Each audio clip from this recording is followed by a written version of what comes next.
各位线上的同修，大家晚安，大家好，感恩大家持续不断的来参加读书会。所谓锲而不舍，金石可镂啊，意思就是要努力精进，才会有所成就。因为法不只在恭敬中求啊，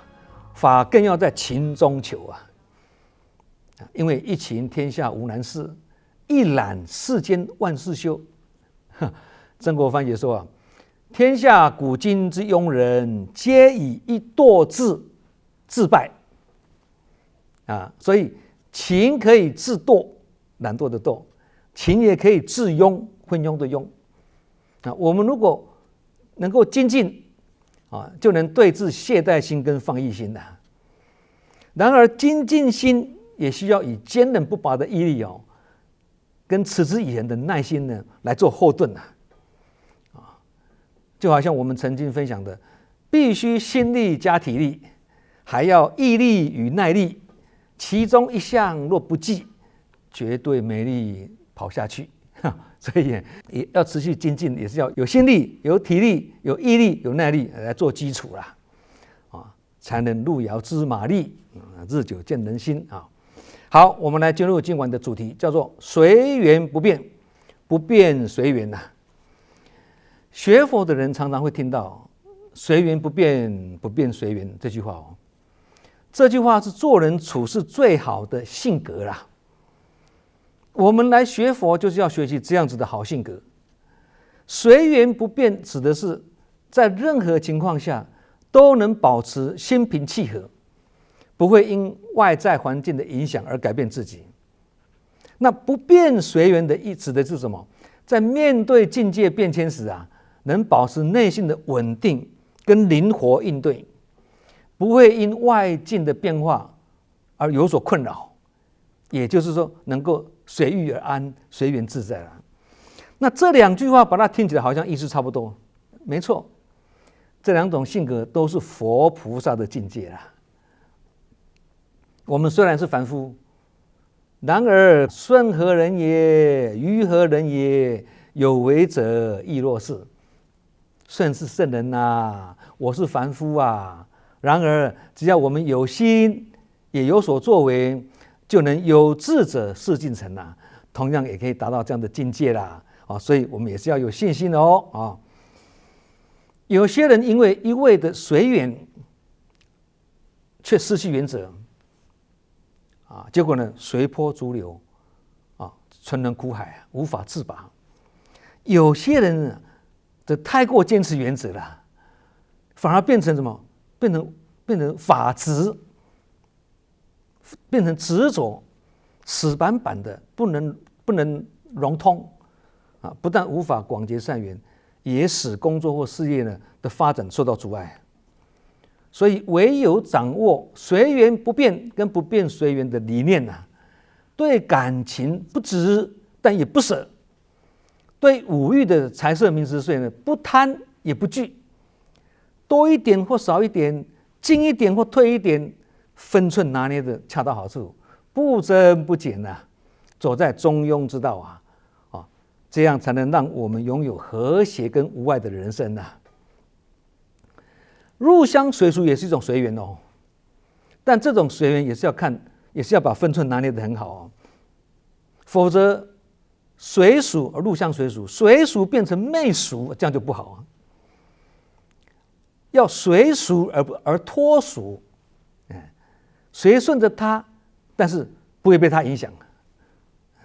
不会被他牵着鼻子走，也就是莲花出污泥而不染这样就是入俗而脱俗嘛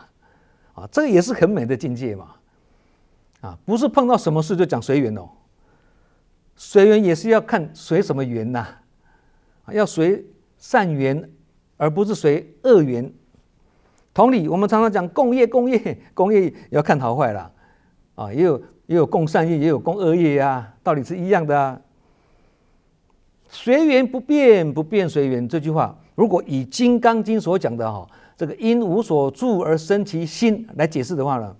大家比较容易了解它的意思随缘不变就是虽生其心，但无所住，不变无住。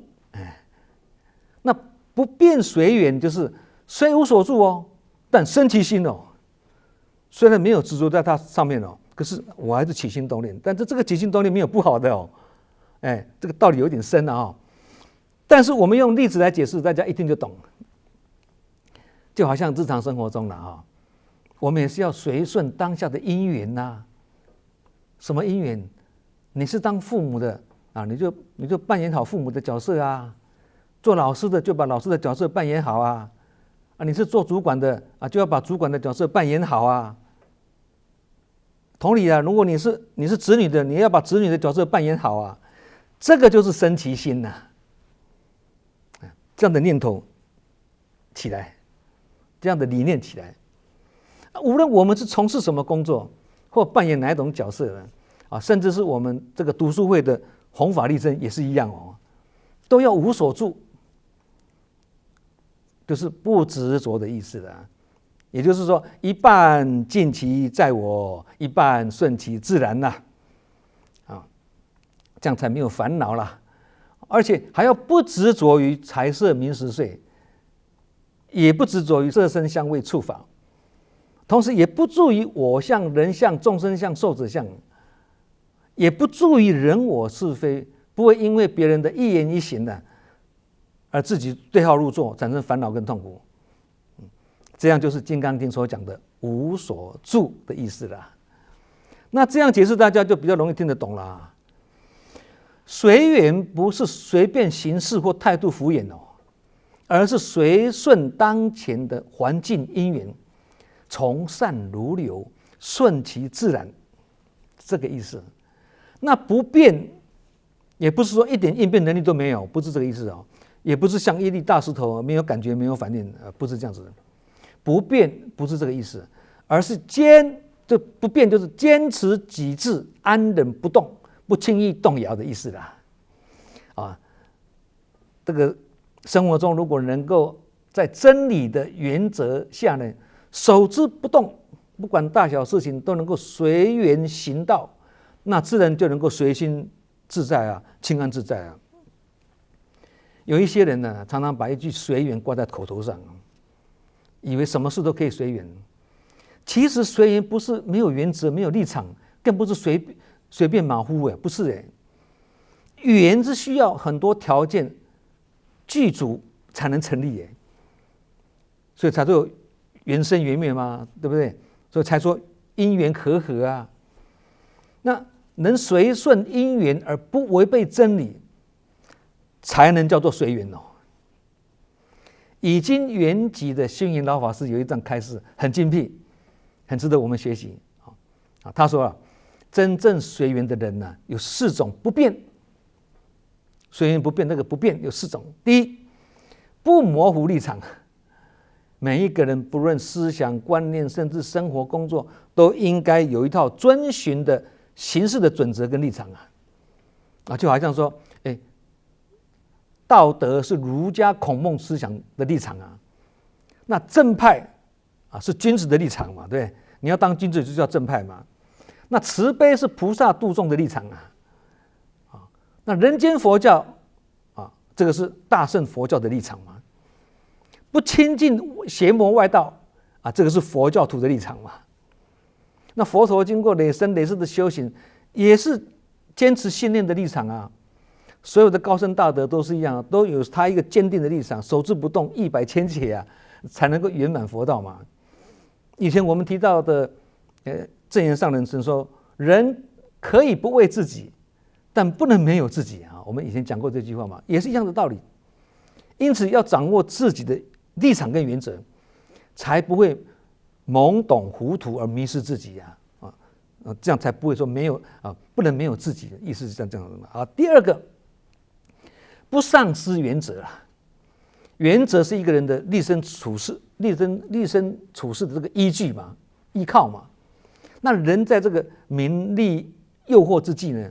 要很冷静去仔细的斟酌跟考量能这样做，那就是他的立身行事的准则嘛他有他做人的原则大家都这样讲嘛，不是吗？那君子所以被人家尊重赞誉是因为他有是非善恶的原则，清清楚楚的所以俗话说，没有规矩不能成方圆嘛。那火车行驶也不能出轨啊，飞机飞行也不能偏离航道啊，否则后果都不堪设想啦。那做人处事虽然要通情达理、圆融处事没有错啦，但不能因为圆融而失去原则啊，不行啊！这就是正言上人讲的嘛，不能没有自己啊，有我自己的原则啊，否则很圆融，但失去原则，这个会让人家失去威德啦，变成没有原则的好人，也就是烂好人这样就不对了。好，第三，不违背真理啊。人死了就知道生死就像春夏秋冬四季的运行，是自然法则跟定律。那既然不能改变，也不能抗拒它，所以要什么？不违天时，不夺物性意思是说，明白宇宙人生都是因缘和合啦，不能违背它啦。缘聚则成，缘灭则散这是真理。要随顺它，不能违逆它，才能在变化万千的无常中呢安身立命，随遇而安好，第四，不改变真心。以前佛陀住世的时候曾经跟这个天魔斗法有一次佛陀正要说法，魔王呢带领这个魔子魔孙的来踢馆要跟佛陀斗法。魔王说我要派人用木棍、刀叉来扰乱你的教团。那佛陀呢，就说你用木棍、刀叉伤害我们的身体，动摇不了大众对佛法的坚定信念魔王又说了，好，那我到处散播你的谣言，使你的名誉受损，让人们呢远离你们。佛陀微笑说，批评毁谤的语言伤害不了一个圣者，一个修行者。圣者就像浩然的虚空，那些污蔑的言语就像对着天空射箭，最后还是还堕于地，最后还是掉在地上啦。那不管魔王呢怎么出言恐吓佛陀都以微笑作答，安忍不动那佛陀用定力胜过魔王这个神通力这个时候呢，天魔却对这个佛陀说好，我现在虽然没有办法胜过你，可是将来我要叫我的魔子魔孙出家，做你的徒弟穿你的衣服，吃你的饭，然后呢，做一些破坏戒律、违背律法、破坏佛教的事情。那时候看你能够把我怎么办？佛陀听到这句话之后呢，黯然的流下眼泪了，很感伤的说：如果到末法时期现在就是末法时期了坏劫时期了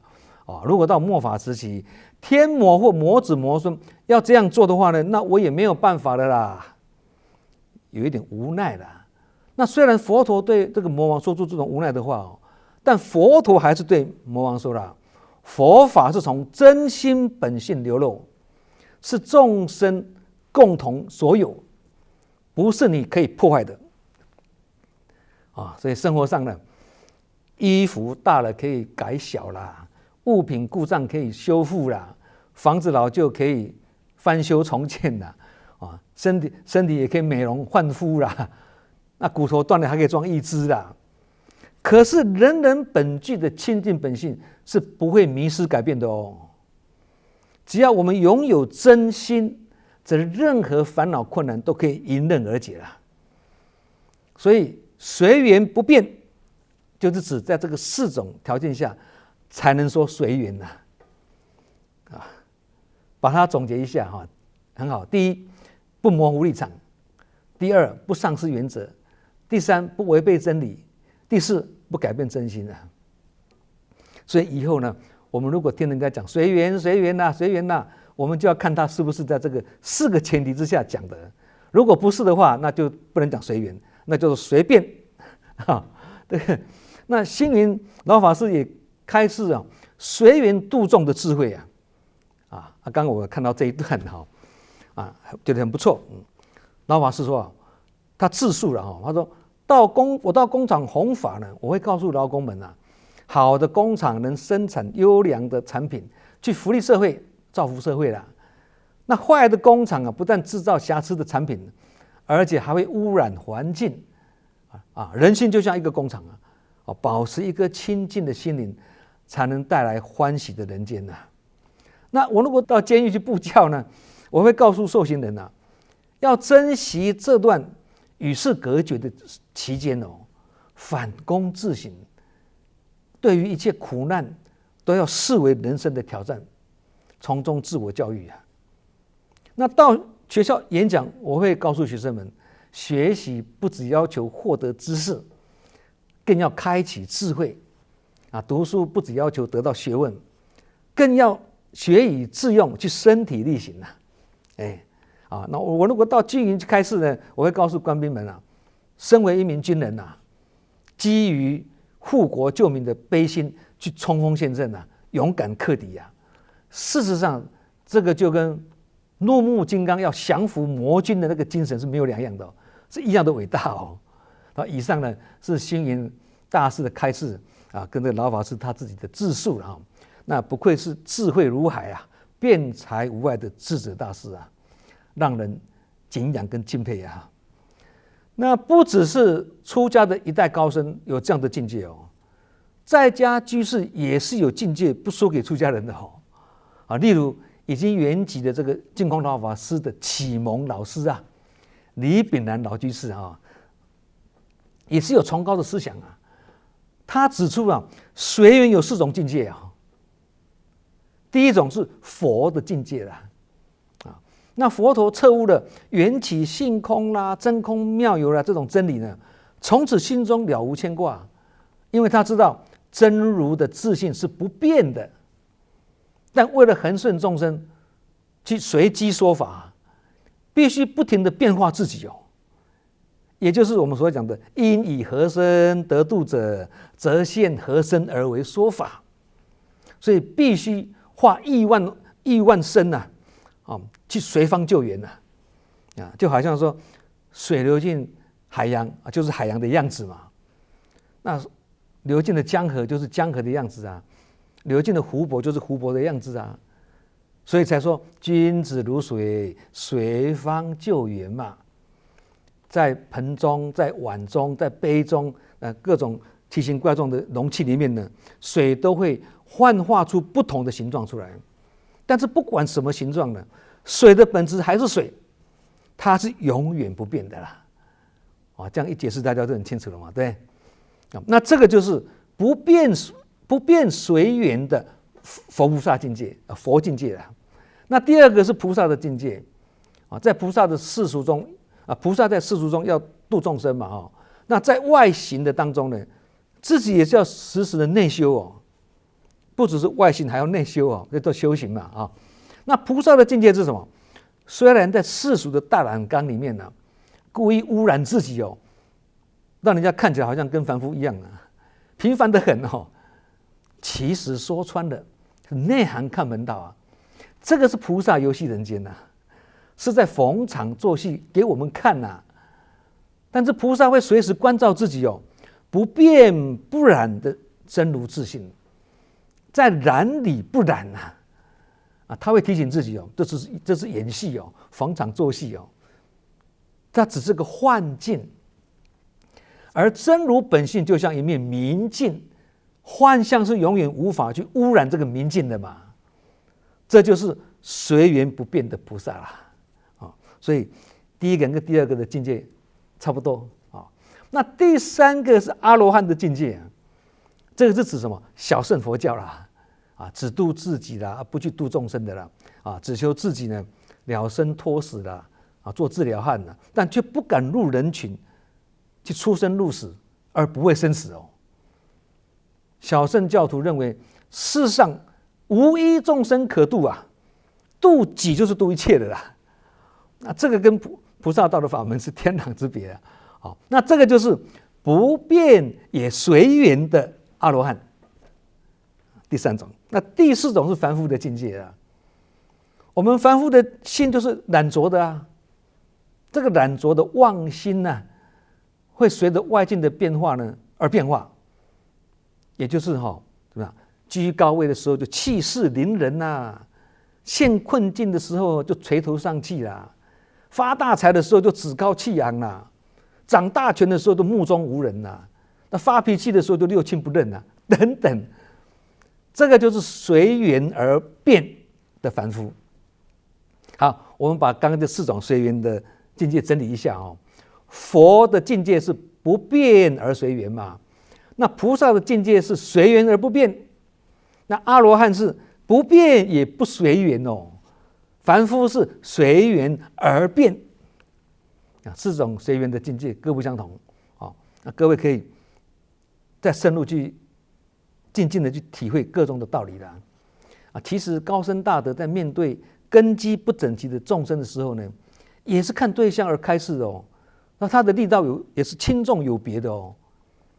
例如高僧大德在面对在家弟子的时候，他也会自我期许我们当师父的人没有选择的权利没有选择弟子的权利但是弟子有选择师父的权利那高僧大德对他的弟子来讲，对志工来讲也是一样没有抱怨的没有抱怨的权利只有感恩的本分他们的理念是这样子那即使弟子犯错，也是师父也是以鼓励的方式呢，去抚慰他的心，为了要稳固巩固他的道心这个就是刚刚讲的第一种啦，不变随缘高僧大德的境界啦。然而面对出家弟子又不一样师父对出家的弟子力道就不一样了他会以真实法去直指人心而教诲之甚至弟子犯错的时候，还以棒喝的方式去教诫他不这样做不行因为为什么？子不教，父之过；教不严，师之惰。是师父的责任这个的境界也是不变随缘那另一种是大圣的学佛者，他们为了要接引众生、度化众生，就好像我们要邀约会众来参加志工嘛，必须做到入人群之后，也是要时时自修沉淀，也就是内修加外行双轨并行嘛，才不会入人群的大染缸之际呢，本欲度众生，反被众生度那这样就麻烦了啦泥菩萨过河了啦虽然说菩萨游戏人间但是还是要能游而不游是身游心不游是游戏三昧还是处在定之中这就是刚刚讲的真如本性的明净，它不会被幻化的外境所污染这就是刚刚讲的第二种随缘不变的境界啦那如果是离群独居的治疗汉，只扫门前雪，不顾他人瓦上霜这就是刚刚讲的第三种不变也不随缘最不好是第4种，随缘而变不是不变而变，个性变来变去，脾气变来变去，情绪变来变去，想法跟念头也是此起彼落，心情起落呢，好像是晴时多云偶阵雨，气温最高100度，最低0度，小浪还转大浪，无风也起浪早上还心宽念存，下午又心不宽念不存，早上还在佛境，下午又跑到魔境，昨天还在欢天喜地，今天变成哀天怨地昨天还在春风化雨今天变成凄风苦雨昨天碰到人还会嘘寒问暖今天呢碰到人六亲不认碰到好人也打成一片，碰到坏人也打成一片等等。凡夫的心随境界转动而变幻无穷罄竹难书这就是碰到不同的境界跟因缘它就有不同的染着了，指凡夫了，反反复复，颠颠倒倒，迷迷茫茫这就是李炳南老居士所讲的第4种的随缘，都是随缘而变。那我们要学的是第1跟第2的随缘不变，不变随缘不能学第3的不变也不随缘的，跟第4的随缘而变，第3跟第4都不能学了所以彼此之间的道理相差很远一定要理清楚已经圆寂的这个星云老法师当初在创建佛光山的时候，只是为了办学他是为了办学。不料呢，来访的信徒香客日益增多了。那为了顺应他们的需求呢，会供应汽水啦、糕饼啦，后来更建设各种文教啊、慈善事业啊，以作为度众的方便法门嘛。跟慈济跟其他道场也差不多了啊。一些商业人士呢，就看重佛光山广大信众啊，具有庞大的消费能力曾数度呢以增加收益为由呢，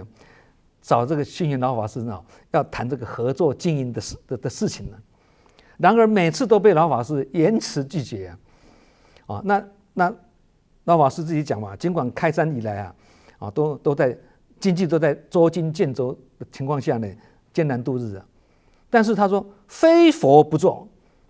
是老法师不变的原则结果多年来呢，一些社会人士呢不明就里就以讹传讹把老法师扣上企业和尚，把他贴标签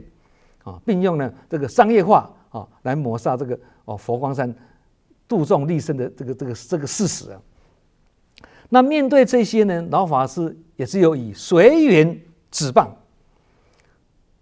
以不变来应付万变以上这一段是星云老法师他的自述了也就是刚刚我们讲的随缘不变跟不变随缘的境界那其实证严上人也是如此举个例子嘛发生在10年前，也就是2014年，不就顶新事件吗？大家应该都记忆犹新当时有一些人的见缝插针，借机把顶新跟慈济的牵拖绑在一起造成社会大众跟舆论对慈济有些误解甚至有人对慈济有很多的扭曲污蔑明明一块白布硬要把它染成黑布那段时间呢，我都在金舍陪着证严上人面对一些弟子社会贤达都来金舍表达了愿意挺身而出为慈济辩护听起来好像是这个见义勇为可是那时候证严上人的三番两次对众小以大义开示说安忍不动如大地是非以不变为解脱之道这个变是辩论的辩为什么说不必变？因为事实胜于雄辩那时候每次有人建议要怎么做来反制证严上人都说你那种公家我在意也是真实法啦他还是要追求他出世的精神不被这个世俗的这种言论所影响你看光的公家他不认同这些弟子们或者外面这些人好心的人要帮慈济辩解的这个信义他上人没有很认同这高僧大德是修道人若真修道人，不见世间过嘛。即使有人真的是心存不良或居心叵测了，高僧大德也是天下没有我不原谅的人。不能原谅别人，就是不能善待自己这就是出世的精神那证严上人面对这样子的风暴，却云淡风轻，安忍不动，稳如泰山，丝毫不动声色。那时候证严上人只求这些弟子们在乱世中更要顾好自己的心这个就是出世高僧的风范好，最近在网络上呢，也有人再度在炒作当初内湖事件的事情相信有人都有看到了不要再传了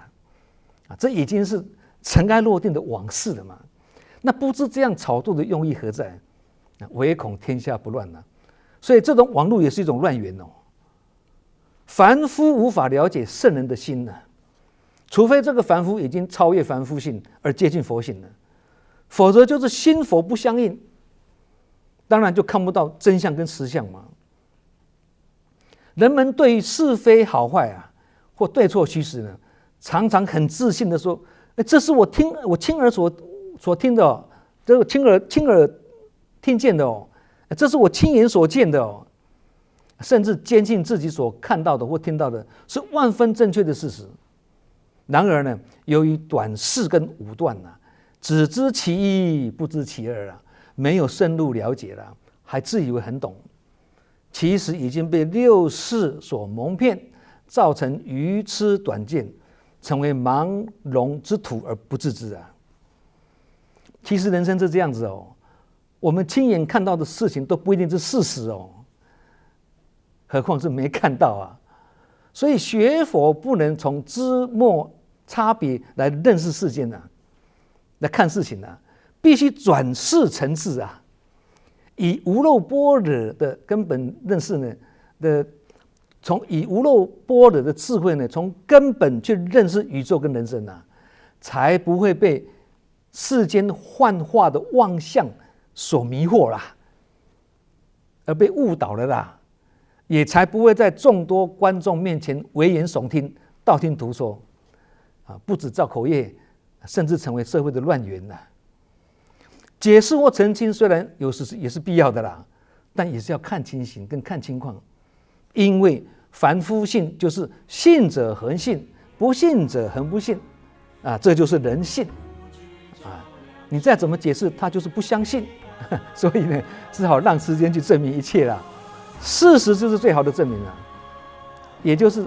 证严上人也好，星云老法师也好，及一些高僧大德也好，他们所秉持的是随缘不变跟不变随缘的出世精神，都是道一以贯之啦。圣人所见相同，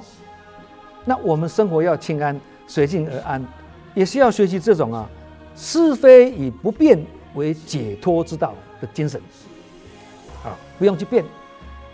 再解释也是多余的啊。日久见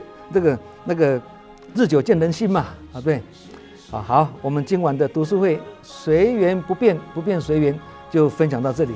啊，希望大家都能够发起充满。福慧上修，我们下周同一时间再见。